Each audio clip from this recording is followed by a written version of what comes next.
From Storm Tracker 6, this is Forecast First, sponsored by Auto Owners Insurance. Simple human sense.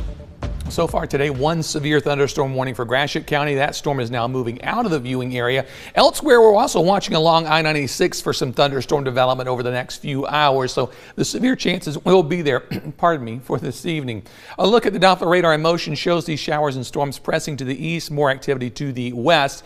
Temperatures currently in the low to the mid 80s. We didn't warm as much as we thought we would today, and that really limits some of the instability and lowers our severe weather chances just a bit. For tonight, scattered showers and thunderstorms for the next few hours, then more showers on the way and thunderstorms in the forecast tomorrow. 6 News at 5 starts right now.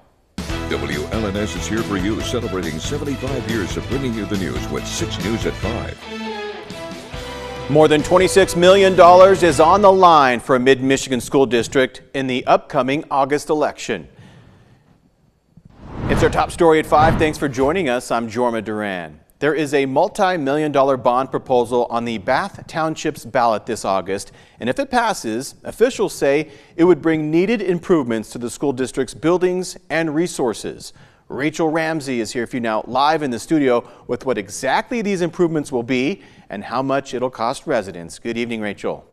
Good evening, Jorma. Bath's superintendent told me the district plans to use this money to keep kids safe, warm, and dry. This is a bond renewal, so officials say there won't be any tax rate increases. If it passes, you also won't be seeing this tax rate decrease anytime soon.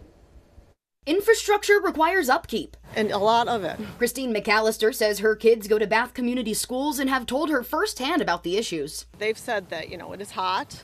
There's certain areas of the school that are very cold.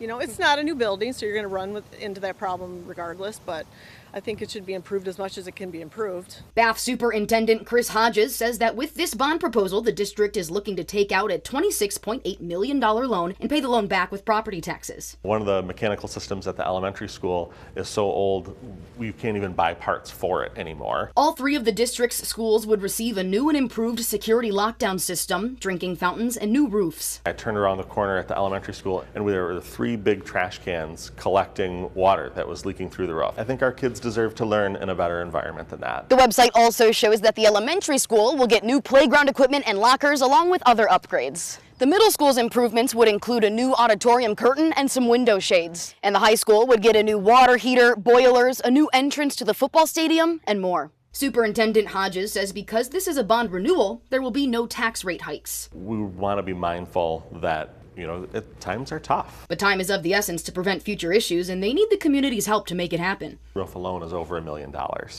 So we really can't do the type of work that needs to be done to replace those roofs and boilers without a bond. The superintendent says if the proposal passes, all of the projects should be completed in 2 years. People living in the area of Bath Community Schools can cast their vote on Tuesday, August 5th. Back to you. Rachel, thank you very much. More than a dozen Michigan hospitals are now bracing for a funding cut of at least $6 billion over the next decade due to proposed federal cuts to Medicaid. And administrators say the threat of some actually shutting down due to lack of money is real.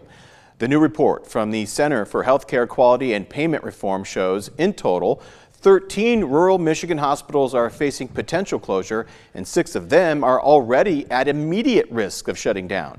The newly passed Trump budget does include $50 billion to help rural hospitals, but advocacy groups warn it won't be enough to offset the massive funding cuts. The report also says Medicaid covers more than 40% of people who live in 18 of Michigan's primarily rural counties.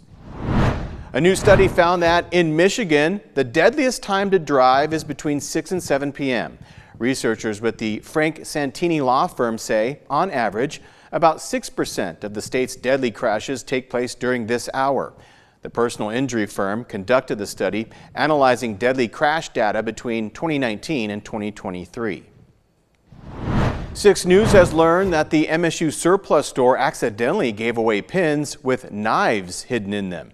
During their teacher's sale on Tuesday, the store had a box of free pins available, but after the event was over, store workers discovered that there were a handful of pins with hidden knives inside. The pins have a flashlight on one end and a working pin on the other, and they pull apart the middle, revealing the knife blade. Now, if you took any of the free pins, the store is asking that you look through them to ensure you don't have one of these and contact the surplus store if you do.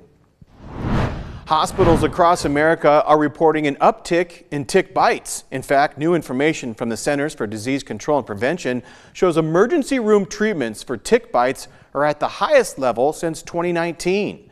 The jump is more prevalent in the Northeast, with 229 tick bites for every 100,000 ER visits last month, which is about a 37% increase from June of last year.